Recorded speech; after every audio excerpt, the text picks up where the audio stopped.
जय हिंद दोस्तों, welcome back to our channel JEE tutorial.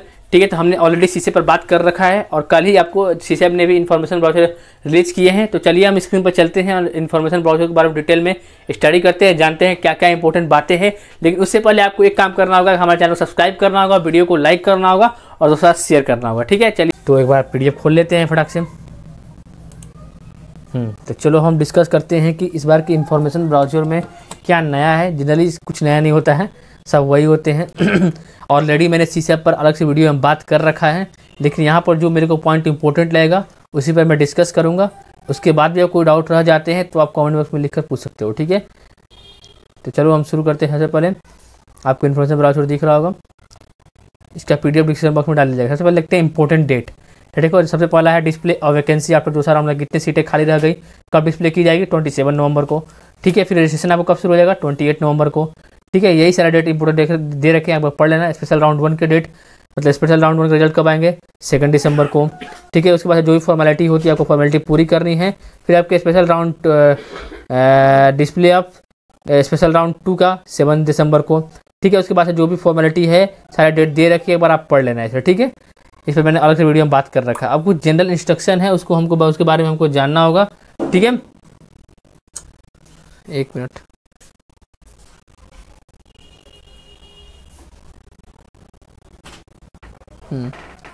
ठीक है, तो देखो यार, ये PWD स्टूडेंट वाले को लिए दे रखा है तो वो लोग पढ़ लेंगे। ठीक है,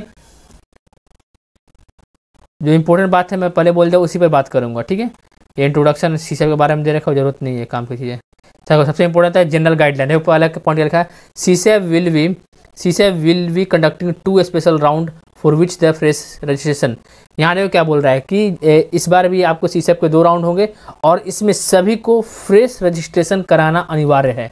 लिखा है fresh registration is mandatory as per the schedule given on CSAB 2021। जब भी आपके रजिस्ट्रेशन शुरू होंगे तो आपको फ्रेश रजिस्ट्रेशन कराना है। ऐसा नहीं सोचना है कि मैंने जोसा में रजिस्ट्रेशन कर दिया है तो मेरे को सीसेब में रजिस्ट्रेशन करने की जरूरत नहीं है। आपको रजिस्ट्रेशन कराना है, फ्रेश रजिस्ट्रेशन।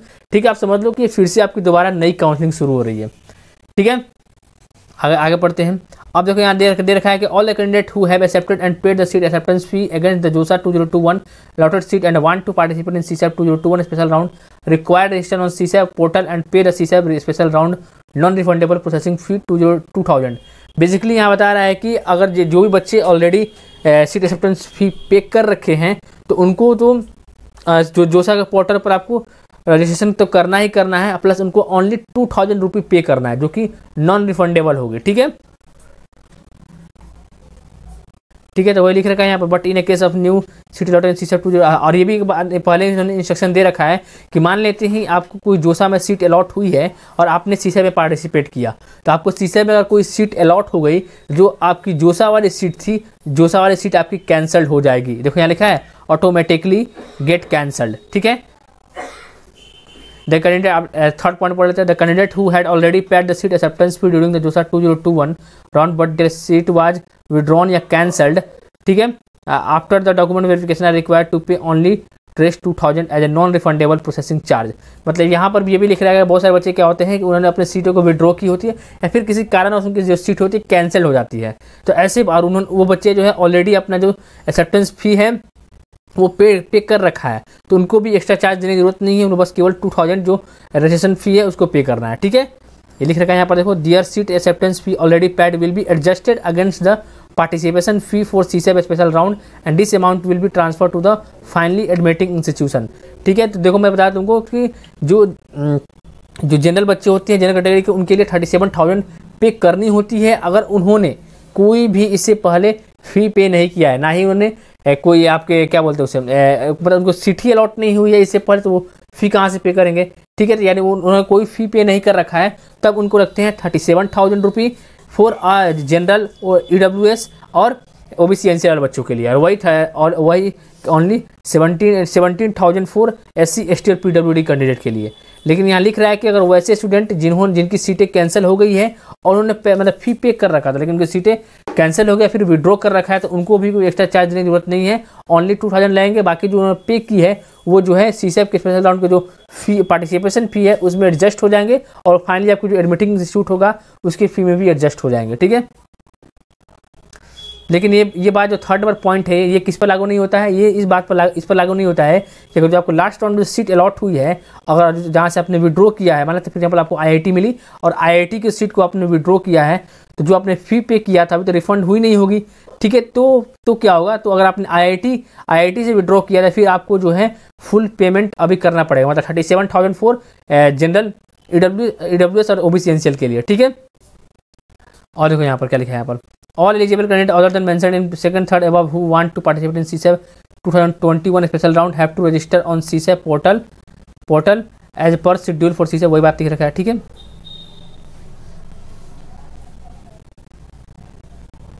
और यहाँ पर लिख रखा है देखो, the participation of fee requirement for such a candidate as per the section 3.22 कुछ नहीं, which include 2000 as a non refundable processing charge for CSAP special round of counselling, the participation fee must be paid at the time of registration itself.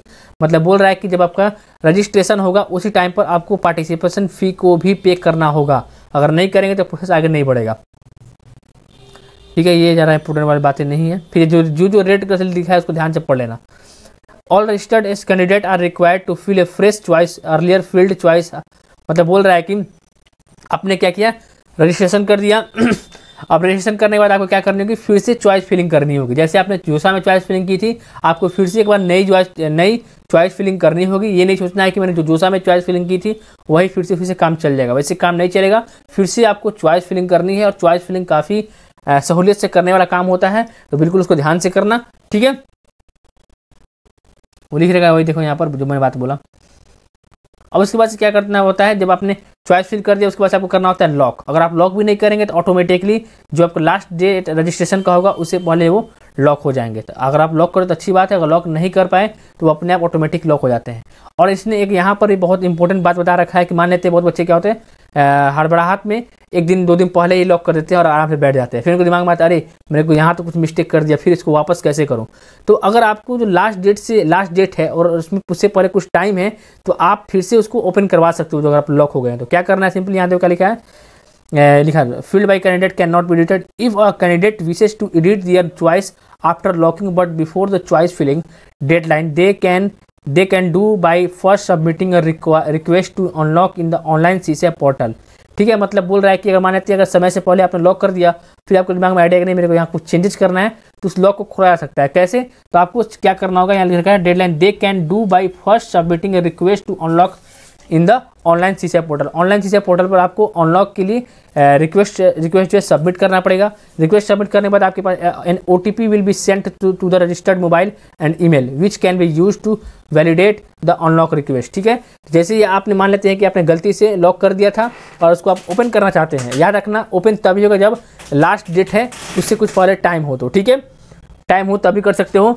तो आपको क्या करना होगा, CSAP के official website पर जाना होगा और वहाँ पर अनलॉक जो ऑप्शन है उससे आपको रिक्वेस्ट करना होगा, ठीक है। तो उसके बाद से आपके मोबाइल पर या फिर आपके ईमेल पर OTP आएगा और उस OTP को फिल करना होगा जिससे ये कंफर्म हो जाए कि आपने अनलॉक के लिए रिक्वेस्ट किया है, ठीक है। Once validate candidate choice will be unlocked, उसके बाद जो भी अगर मतलब समय है फाइनल लॉक होने से पहले तो आपको जो है फिर से एक बार अनलॉक कर दिया जाएगा, ठीक है। आप जो भी आपको चेंज करने हो चेंज कर सकते हो, ठीक है। ये याद रखना बस। अगर आपकी वो लिख रखा है ऐसे, देखो यहाँ पर लिख रखा है साफ साफ, once validated candidate choice will be unlocked candidate will not be allowed to edit their choice list after the deadline for choice filled. Candidate can not change the order of their choice or add any more course in or delete any course from their choice list after the deadline for choice filling.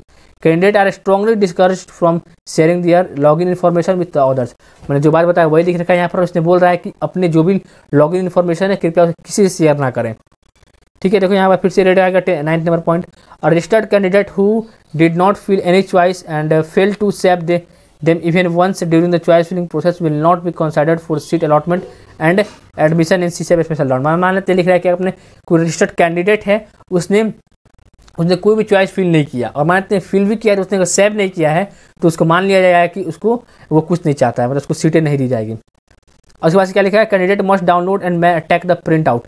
जो भी अपने lock choice भर रखे हैं उसको एक बार download करना, उसको प्रिंट आउट जरूर करा लेना, ठीक है। इसने यहाँ पर लिख रखा है। तो क्या क्या पहले सबसे पहले आपको करना है रजिस्ट्रेशन, फिर उसके बाद फी पेमेंट, फिर उसके बाद चॉइस फिलिंग, चॉइस फिलिंग के बाद आपने उसका क्या करना है, जो चॉइस फिलिंग आपने फिल की है उसका डाउनलोड कर लेना है, प्रिंट आउट करा देना है।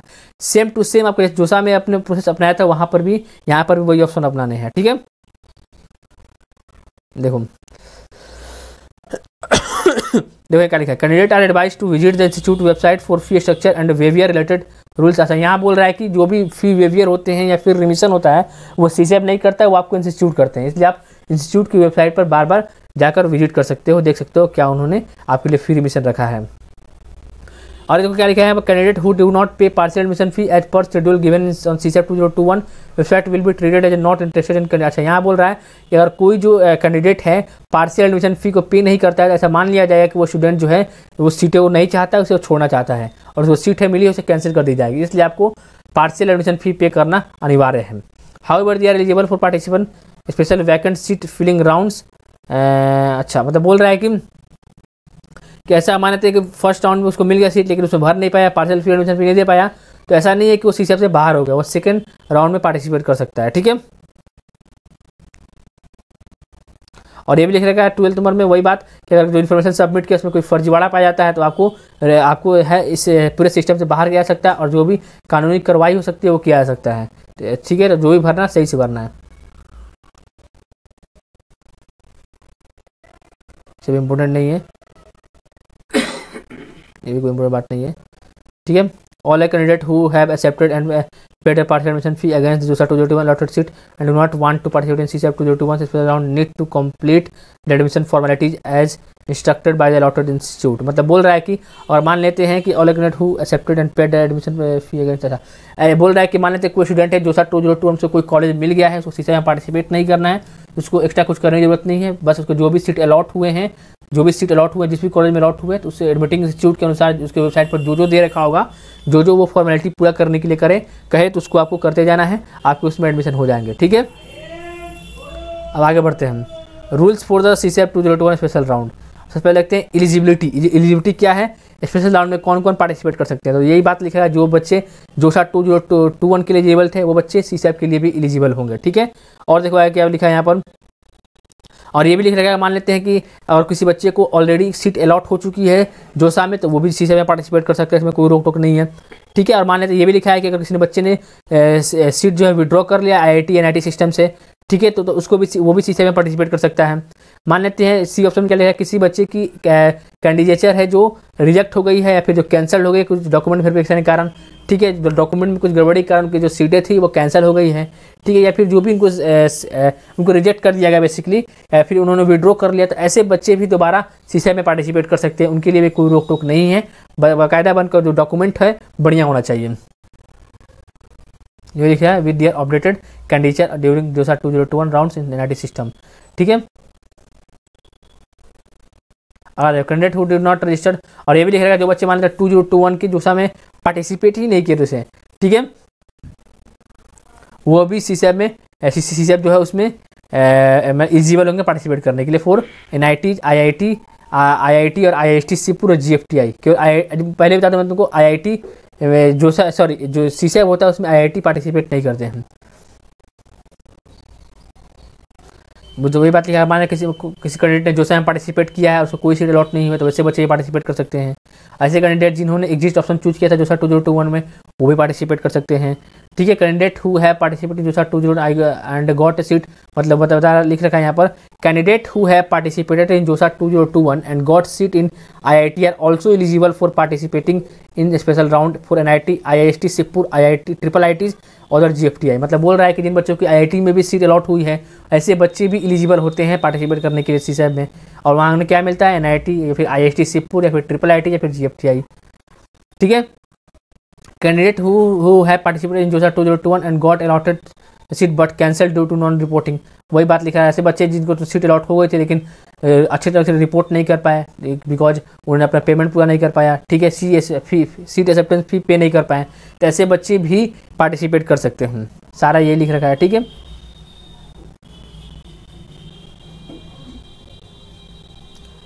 जो इंपॉर्टेंट बात था मैंने बात कर ली। ठीक है, अब देखो special round counselling process. Step 1 online registration for special round बता दिया मैंने आपको। जो भी ऑनलाइन रजिस्ट्रेशन करने का पोर्टल ओपन हो जाएगा उस दिन से आपको रजिस्ट्रेशन करना शुरू कर देना है, वही सारी बातें इसमें लिख रखी है। ड्यूरिंग, देखो यहाँ पर क्या लिखा, during registration candidate other than those whose document have been verified at NIT system during JoSAA rounds can update their state of eligibility, nationality, gender category, PWD etc। ठीक है, तो ये पढ़ लेना, ज़्यादा इंपॉर्टेंट बात नहीं है। मैक्सिमम लोगों को मालूम होगा बिकॉज एग्जैक्टली आपकी जोसा की तरह इसमें भी काउंसलिंग होती है। ठीक है, अब देखो यहाँ पर पेमेंट के बारे में लिख रखा है जो सबसे ज़्यादा इंपॉर्टेंट है। यहाँ क्या लिख रखा है, after registration all the candidate are required to pay the special round participation fee using SBI MOPS। SBI MOPS यूज करना है आपको। ठीक है, और ये जो है आपका फ़ी क्या है, स्पेशल राउंड पार्टिसिपेशन फ़ी आपको सभी को पे करना है। ठीक है, चाहे इनको सीट अलॉट हो या ना हो, पहले आपको फीस में फ़ी आपको पहले इसमें पे करने होते हैं। The participation fee can be paid using net banking, debit card, credit card और स्टेट बैंक ऑफ इंडिया, सभी सब जानते ही होंगे। ठीक है, अब देखो यहाँ फी के बारे में लिख रखा है। टाइप ऑफ कैंडिडेट, देखो डिड नॉट रजिस्टर्ड ऑन जोसा पोर्टल, कैंडिडेट हु, पर इससे पहले उन्होंने जोसा पर पोर्टल पर रजिस्टर नहीं किया था। सेकंड क्या हो सकता है, रजिस्टर्ड इन जोसा portal but did not get a seat, उन्होंने पोर्टल में तो रजिस्ट्रेशन किया था लेकिन कोई सीट अलॉट नहीं हुई। अलॉटेड अ सीट बाई जोसा बट डिड नॉट पे अ seat acceptance fee. Who have opted exist option, earlier seat allotted in IIT। Sorry, तो यहाँ बोल रहा है कि ऐसे कैंडिडेट जो कि जिन्होंने इससे पहले जोसा पोर्टल पर रजिस्ट्रेशन नहीं किया था, या फिर ऐसे स्टूडेंट जिन्होंने रजिस्ट्रेशन तो किया था जोसा का पोर्टल पर बट उन्हें कोई सीट अलॉट नहीं हुई थी, या फिर ऐसे स्टूडेंट भी हो सकते हैं जिन्होंने जोसा में पार्टिसिपेट तो किया था, उन्हें सीटें भी अलॉट हुई थी बट वो किसी कारणवश एक्सेप्टेंस फी जमा नहीं कर पाए होंगे, या फिर ऐसे स्टूडेंट जिन्होंने एग्जिट ऑप्शन को चूज किया होगा, या फिर ऐसे स्टूडेंट जिनको इससे पहले IIT अलॉट हुई होंगी, उन सभी स्टूडेंट को फ़ी पे करने होंगे। कितने पे करने होंगे, देखो अगर कोई student general EWS OBC NCL को तो उसे 37,000 रुपये पे करनी होगी। अगर कोई SC ST PWD हो तो उसे 17,000 पे करनी होगी। ठीक है, अब दूसरी कैटेगरी आती है कि candidate who have secured admission in allotted institute after JOSA round in NIT system and paid the partial admission fee of raise 40,000 or 20,000, their seat acceptance fee already paid will be adjusted against the participation fee for CSEP special round। मतलब basically ये बोल रहा है कि ऐसे बच्चे जिन्होंने जोसा में पार्टिसिपेट किया था और इससे पहले उनको सीटें भी अलॉट हो गई थी, सीट अलॉट होने के बाद उन्होंने अपना पार्शियल एडमिशन फी भी पे कर दिया था, तो उन सभी स्टूडेंट को एक्स्ट्रा 35,000 पे करने की ज़रूरत नहीं है। उनको ओनली 2,000 रुपये पे करनी है अगर वो जनरल EWS OBC NCL का हो। अगर SC ST कैटेगरी का हो तो उसे ओनली 2,000 पे करना है। और जो आपने 40,000 जमा किए थे, 20,000 जमा किए थे, वो आपको किस में मैनेज हो जाएंगे, जो भी आपका जो CSEP का स्पेशल राउंड का जो पार्टिसिपेशन फ़ी है उसमें एडजस्ट हो जाएंगे। ठीक है, अब देखो यहाँ भी ये बात लिख रखा है, कैंडिडेट थर्ड कैटेगरी के लोग क्या सकते हैं, candidate who have withdraw a seat या कैंसल्ड। ठीक है, आप याद रखना, last allotted seat which was withdrawn या cancelled must be from NIT system only. मतलब ये ऐसा भी हो सकता है कि बहुत सारे बच्चों को सीटें तो अलॉट हुई होंगी जोसा में, लेकिन उन्होंने क्या किया होगा, उसे विड्रॉ कर लिया होगा या फिर सीटें कैंसिल हो गई होगी। याद रखना, जो सीटें कैंसिल हो रही है वो तुम्हारी NIT सिस्टम से बिलोंग करनी चाहिए, IIT से बिलोंग नहीं करनी चाहिए। तब आपको केवल 2,000 रुपये पे करने हैं, चाहे वो किसी भी कैटेगरी को हो, बस तुम्हारे रजिस्ट्रेशन फ़ी के फॉर्म में CSEP के लिए। ठीक है, और यहाँ पर देखो, candidate got a seat allotted in NIT system in JoSAA rounds and paid the seat acceptance fee and seat got cancelled due to non payment of partial admission fee. ठीक है, तो ये लिख रखा है, कैंडिडेट जो इनकी सीटें अलॉट हो गई है NIT सिस्टम में या फिर जोसा राउंड में सीटें अलॉट हो गई है, लेकिन इनका कैंसिल हो गया due to non payment of partial admission fee. एक जो पार्शियल एडमिशन फी बाद में 40,000 रुपये लगते हैं, और किसी कारणवश वो नॉन पेमेंट है तो वो भी उन भी बच्चे को केवल 2,000 पे करने होंगे। ठीक है, ओनली 2,000 पे करने होंगे। आगे बढ़ते हैं, थोड़ा पानी लेकर ना। और this will not be applicable if the last allotted seat is withdrawn cancel from IIT। मैंने बता दिया कि लास्ट सीट अगर तुम्हारे IIT, अगर तुमने जो भी लास्ट सीट है वो तुम्हारी जो विड्रॉ की और फिर जो तुम्हारी सीटें कैंसिल हुई है और IIT से बिलोंग करती है, फिर आपको जो है फी कितना पे करना पड़ेगा, ये मैंने लिख रखा है यहाँ पर। देखो ये वाला 37,000 और 70,000 अकॉर्डिंग टू योर कैटेगरी।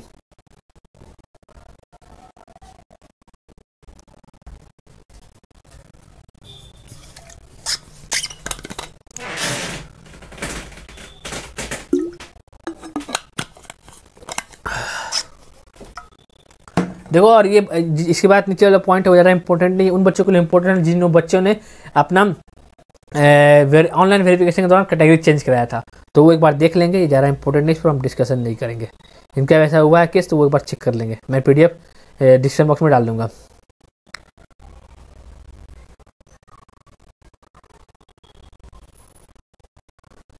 ठीक है, अब देखो ऑनलाइन चॉइस फिलिंग के बारे में कुछ देखा है, आपको मालूम ही होगा सब कुछ यहाँ पर। After completion the fee payment all candidate are required to fill up their fresh choice, सबको फ्रेश चॉइस करना है। ठीक है, the previously filled choice during JoSAA 2021 round stand null and void, मतलब बोल रहा है कि जो भी आपने जैसा 2021 राउंड्स में आपने जो ऑप्शन फिल किए थे अब वो समाप्त हो चुके हैं, उससे कोई लेना नहीं है। आपको अब बिल्कुल फ्रेश चॉइस फिल करने हैं। ठीक है, इसलिए आप जो भी चॉइस फिल करना बिल्कुल केयरफुली करना। ठीक है, क्योंकि आपकी बिल्कुल नया चॉइस फिलिंग होगी। अब देखो registered candidate able to fill the choice where all the programs, अच्छा बोलो मतलब कि आप तुमको कौन के क्या क्या फिल कर सकते हो, इसमें सब कुछ फिल कर सकते हो, बस तुम्हारे यहाँ पर IIT अब नहीं होंगे, तो IIT वाली अब तुम यहाँ से हटाइए दो।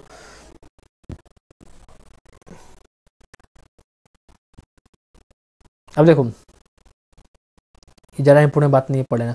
The candidate who have secured admission are also eligible to participate in CSAB special round, पहले बता दिया, कोई बात नहीं है।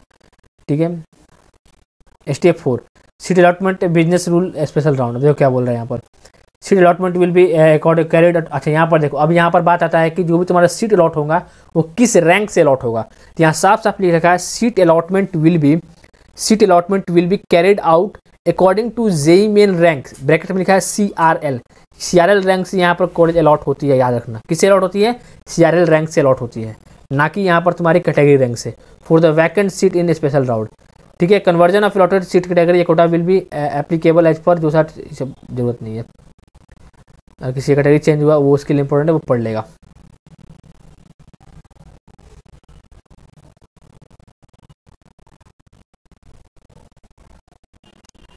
ठीक है, जो इंपॉर्टेंट बात है उससे बात करेंगे। अब देखो यहाँ पर आपको मालूम ही होगा फ्रीज फ्लोट स्लाइड क्या होते हैं, ये इस पर मैंने वीडियो में बात कर रखा है, इस पर हम ज़्यादा डिस्कशन नहीं करेंगे। बस यहाँ पर एक आता है सरेंडर। अब देखो सरेंडर क्या होता है, surrender and participate in special round मतलब होता है candidate reject the offered seat in CSAB special round 1 JoSAA round secured seat in NIT system and wishes to participate in the special round 2 such candidate will be considered in special round 2 for his her choice above the already allotted seat. Irrespective of a candidate being not allotted any seat in the special round 2, he will have no claim on the seat allotted in the JOSA rounds special round 1. This implies that if no seat is allotted in the special round 2, the candidate will lose the already allotted seat in the JOSA 2021 round special round 1. तो देखो यहाँ पर एक surrender term नया आया हुआ है जिसको समझना ज़्यादा इंपॉर्टेंट है। देखो हमने अभी फ्रीज फ्लॉट स्लाइड के बारे में समझ रखा है, अब थोड़ा सरेंडर के बारे में समझ लो। अगर तुम सरेंडर ऑप्शन को चूज करते हो तो इससे क्या होगा, अगर तुम सरेंडर ऑप्शन को चूज करते हो तो इसका मीनिंग ये होता है कि जो तुमको सीटें अलॉट हुई थी जोसा में अगर तुमको सीटें मिली हो तो वो हो गई, या फिर तुमको सीसेब राउंड 1 में जो सीटें अलॉट हुई है उसको तुम बिल्कुल पूरी तरह से रिजेक्ट करते हो। भले ही तुमको सीसेब राउंड 2 में सीटें मिले या ना मिले, अगर तुमने सरेंडर चूज कर लिया है तो इससे पहले अगर जो भी सीटें मिली होगी वो तुम्हारी कैंसिल हो जाएगी, समाप्त हो जाएगी, वो नहीं रह जाएगी। ठीक है, तो अगर सरेंडर ऑप्शन चूज करना तो बिल्कुल ध्यान चूज करना। अगर मान लो कि तुमने सरेंडर ऑप्शन चूज कर लिए और इससे पहले तुमको जोसा में और सीसेब स्पेशल राउंड 1 में कोई सीटें अलॉट हुई थी, अब तुमने सरेंडर ऑप्शन चूज किया है, तो अगर मान लेते हैं सेकंड राउंड में तुमको कोई सीट अलॉट नहीं हुई, ठीक है, तो अगर सेकंड राउंड में सीट अलॉट नहीं हुई तो जो तुम्हारी दो सीटें जो मिली हुई थी पहले वो सारे के सारे खत्म हो जाएगी, रिमूव हो जाएगी, वो नहीं रह जाएगी। ठीक है, और इन जनरल क्या होता है, अगर मान लेते हैं कि तुमको कोई सीटें अलॉट नहीं होती सीसेब में, जो तुमको सीटें जोसा में मिली रहती है वो बनी रहती है, लेकिन सरेंडर को चूज करते ही वो जो बनी हुई सीटें है वो भी रिमूव हो जाती है। तो इसलिए ध्यान रखना सरेंडर का क्या मीनिंग है, उसे गलती से भी चूज मत कर लेना।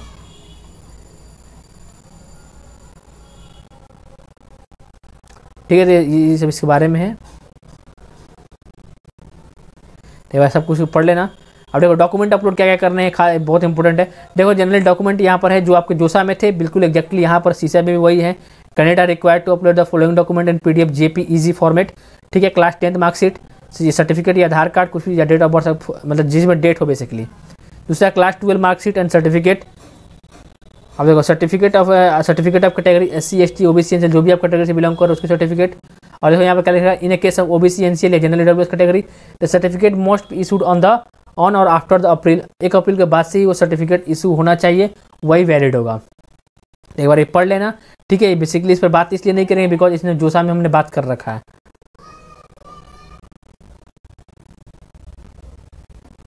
अब देखो यहाँ पर 7 number point, step 7, payment of special round seat acceptance फी।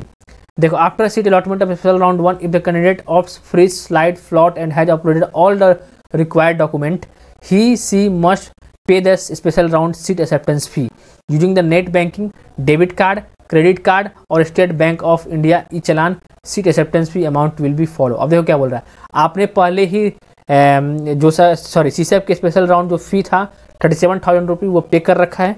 अब उसके बाद से क्या आप समझते हैं कि आपको सीटें अलॉट हो गई सीसेप में, तो उसके बाद से आपको फिर से फी पे करने होंगे। अब कितने करने होंगे देख लो, यहाँ पर लिख रखा है नीचे, candidate who has been allotted a seat first time in special round and want to accept the seat. मतलब ऐसे बच्चे हो सकते हैं, या फिर वाज अलॉटेड अ सीट जोसा 2021 राउंड बट डिड नॉट पे अ पार्शियल एडमिशन फी। मतलब बोल रहा है ऐसे बच्चे जिनको सीसेप में ही पहली बार सीट मिली हुई है, या फिर ऐसे ही बच्चे हो सकते हैं जोसा में सीट मिली हुई थी लेकिन उन्हें पार्शियल एडमिशन फी पे नहीं किया था।